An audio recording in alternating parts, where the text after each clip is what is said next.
welcome or welcome back. I am your hostess, Nikita, and this is Tea from the Top. Today I'm trying out a new series called, Tea from the Talk, where we discuss tick topics. Get it?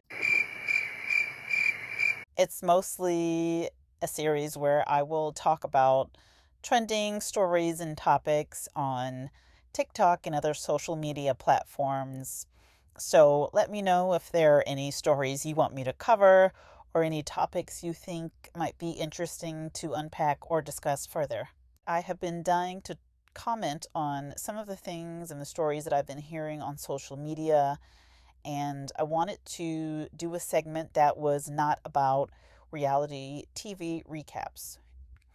So today we're going to be talking about what everyone is discussing, the Danish Deception, or as some have been calling it, the Danish Delusion. You go to TikTok let me tell Danish Deception, Danish Delusion, okay?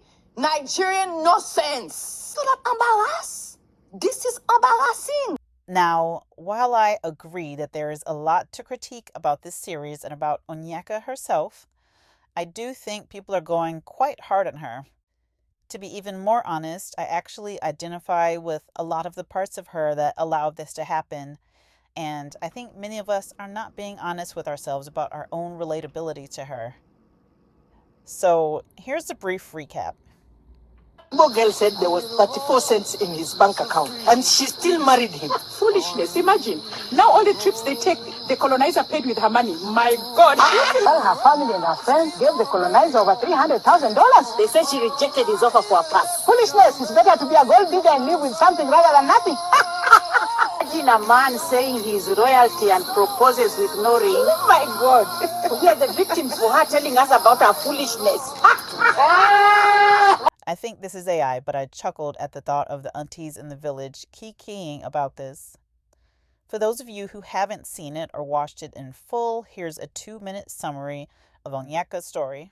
If you already know the details, feel free to skip ahead. Danish Deception story that everyone's talking about, summed up in 2 minutes. So former Bachelor contestant Onyeka has dropped a 27-part TikTok series exposing how her husband scammed her and their loved ones out of over $300,000. Onyeka met him while on holiday in Croatia and they clicked instantly. They were inseparable. He was tall, handsome and charming, and he was rich. He had a job as a CEO earning over $400,000. The only problem she saw is that he is from Denmark and she lives in the USA. When she returned home to the US, they quickly fell into an intense long-distance relationship. He starts flying her out all over the world to see him, Saint-Tropez, Cannes, and he's giving her lavish gifts. They are obsessed with each other. They're in love. And they get married very quickly so he can start the process of moving to the US. But then it all starts going wrong and the money requests start rolling in. He tells her that an apartment complex he's invested in Denmark urgently needs repairs. And so she sends him $6,000. Then he tells her that all of his available money, around $300,000, has been temporarily frozen by the IRS or Danish authorities so they can conduct a tax investigation. So he's now saying he has pretty much no access to any money. So at this point, she's now paying for everything, flights, hotels, and constant trips, because remember, they're still long distance. And he starts needing money for more and more emergencies. She sends him another $5,000 after there's a fire in the apartment complex. Then he tells her he's $300,000 in tax debt. She sends him $15,000 to help clear the debt. Then he asks her for another $3,000 to help out a friend. And these requests just keep coming until he owes her thousands of dollars. But then she finally learns the truth of where all the money's been going. It turns out he has a severe gambling addiction. These apartments he owns, they don't exist. And she finds out that he actually scammed his own friend out of $200,000. He also owes her mum $10,000 and is forging documents to make it look like he's going to pay the money back. He isn't. And he's taken $3,000 off of her sister. So after finding all of this out, you think, she's gonna leave him. Wrong. He actually decides that he's gonna leave her. He demands a divorce and says he's disappearing back to Denmark and that she'll never see him again. After he left, she discovered that he'd been dating and scamming multiple other women. She's now telling her story on TikTok to millions of people, and she's building a case to try and have him prosecuted. So, it's a lot. I won't go into every detail since I want to keep this relatively brief and give more commentary on the feedback the story has received. The story begins with Onyeka setting it up by saying the whole situation is worse than Reesa Teesa's Who the Fuck Did I Marry story. Hello, and welcome to a new series that I will be calling The Danish Deception. And throughout this series, I'm going to be going through the details and events that happened throughout my 3-year relationship with a man from Denmark who I truly believed was going to be the love of my life. and the father of my children, and I now believe him to be the most despicable, two-faced, narcissistic, evil person I have ever encountered in my entire life.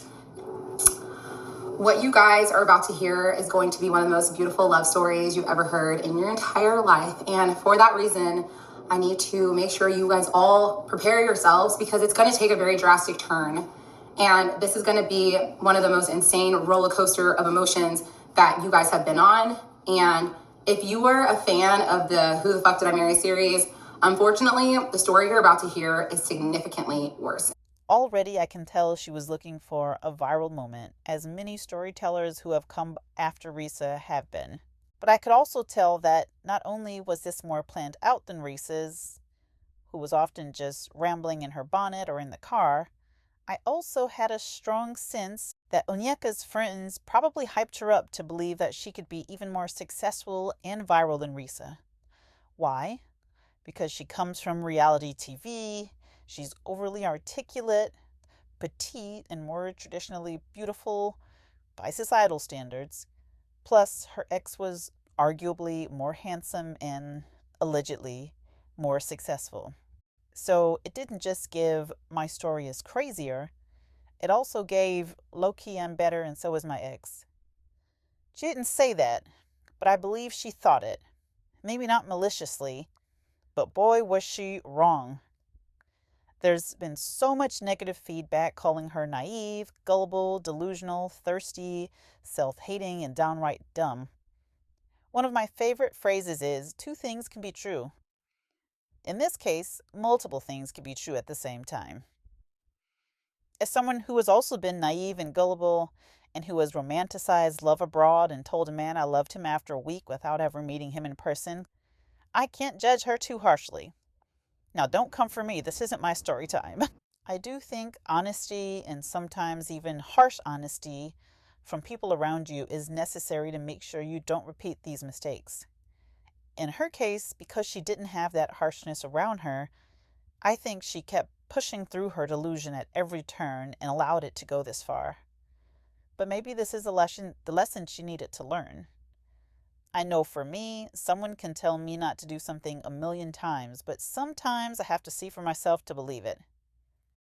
Actually, I think there was a girl that came out and said she did mention, for her to watch out for him or something. It was some sort of warning, and I guess they didn't talk much after that. So maybe this was a case of she had to learn the hard way because the people that did try to warn her, she just distanced herself from them. Just like he told her to cut off all those people from his hometown that were watching and just allegedly jealous when really they knew what was up and they were looking to see who his next victim was. We were friends. I used to be close friends with Onyeka and even went on a double date with her and her ex-husband. When we were friends, I told her to be careful of that man, and it seemed too good to be true. And he was suspicious, and she wanted to hear nothing of it. Bitch! Side note, it's interesting to me when people put out content on social media hoping to go viral, especially when it's controversial.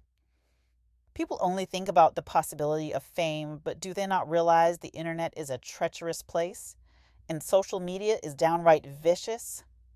I think about this with every season of Love is Blind on Netflix. People think they're going to get this glorious edit, and then they end up being the villain crying about everyone being in their business. Not to get off track, but it fascinates me. Nonetheless, she begins telling us this will be the most beautiful love story we've ever heard. That's a big statement. Let's see. This beach club that's very well known there, and it's right on the water. And we're laying in day beds, kind of off to the side, minding our own business, sipping mojitos. And I look up and I see this very attractive man. And the first thing that came to my mind was, this man looks like he is walking straight out of a Calvin Klein ad. And I'm telling you guys, 6'3", blonde hair, blue eyes, chiseled skin, so tan, muscles everywhere. I was definitely taken aback. Blonde hair, blue eyes, tan skin. Now, that is not the description I would use for the most beautiful man. My preferences lean a bit more melanated and from the motherland. Anyway, people are already clocking why she may have allowed all of this to happen. Her desire for proximity to whiteness, especially European whiteness, that she also thought was royal and an Olympian? Now, I'm the first person to say that at this point in my life, with my current level of consciousness, I have no desire or intention to date a descendant of my ancestors' oppressor. However, I do know what it's like to yearn for white validation and approval, to be accepted as the token, the different one, the one who's so well spoken and well behaved. In my youth, I was the only in school, and vividly remember trying to figure out how to become white in kindergarten. If you saw my recap of Love is Blind Season 9, Episode 1, you've heard that story. Go check it out. So I can empathize with that part of her, even if she doesn't consciously realize it. It might be so ingrained that it's subconscious. She may genuinely believe she has a good balance of self-love and openness to others. A leader in a Nigerian association taking pride in her culture while also aligning with and navigating a world of whiteness. We see in her videos that her sister has a white husband also. So clearly there is a mindset being perpetuated in her family, or at least in her close community, I'll say. Another thing I'm hearing is that this man wasn't good looking, that he was even ugly, and that she was too easily wooed just because he offered to pay for things. Now let's be honest, we have all fallen for less. Stop it. First of all, we're not going to sit here and say this man is ugly. He may not be everyone's cup of tea, and yes, I hear y'all about the strong brows. But he's tall, he has a solid build, he's bearded, seems to have charisma. She and others said that he was charming. And on top of that, she believed he had money, was cultured, well-traveled, an Olympian, and a royal. Stop playing. Again, we have all fallen for less.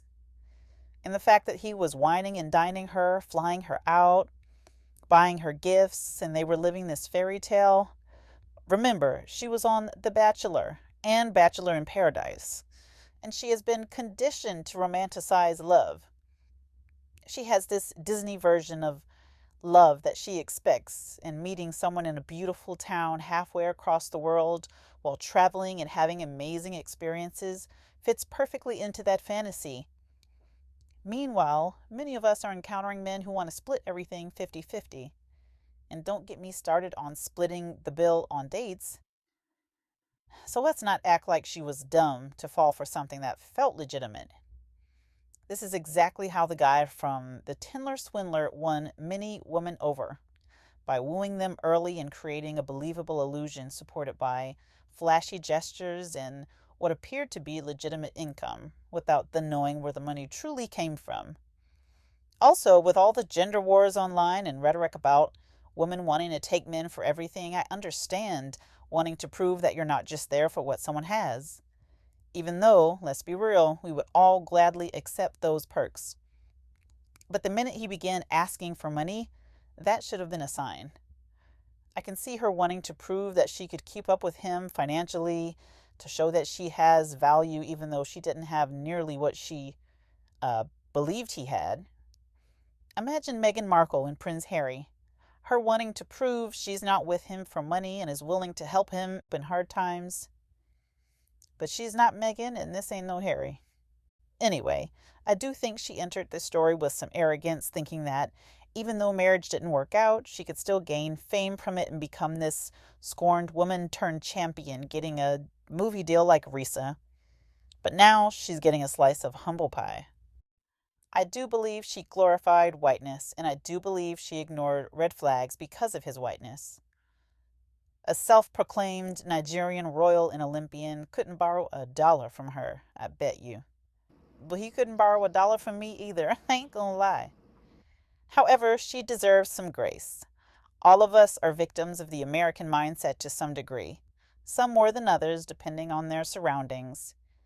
And I think a lot of the feedback she's getting, not the message, but the delivery, is not going to help with her glorification of whiteness. All it takes is enough bad experiences with your own community to reinforce the brainwashing you already carry. I'm just saying, it's real. Now, the last thing I'll say is that there's been a lot of dialogue about why she came to the internet now. I've heard theories that she was in on it with him, and now that he left her, she wants revenge. I've heard people say she participated in the scamming and is now trying to get ahead of the lawsuits by painting herself as the unknowing victim. Or maybe realizing it spread to her friends and family is what sent her over the edge. Actually, she never got near the edge. He left her. Damn. Or maybe she really was just love-struck and gullible. I don't know. I'm not sure what to believe, but after hearing the story, any of these feel possible to some degree. So as I was editing, I actually had the thought that maybe another possible reason that Onyeka came to the internet with this story is that she mentions a couple of times that she's a realtor and she might be coming to the internet now to boost her business and also to potentially make her ex jealous and show him that basically you wanted to leave me and give up on me. Now look what you've done. Now I'm rich and famous. I doubt we'll ever know, but it's definitely interesting to think about.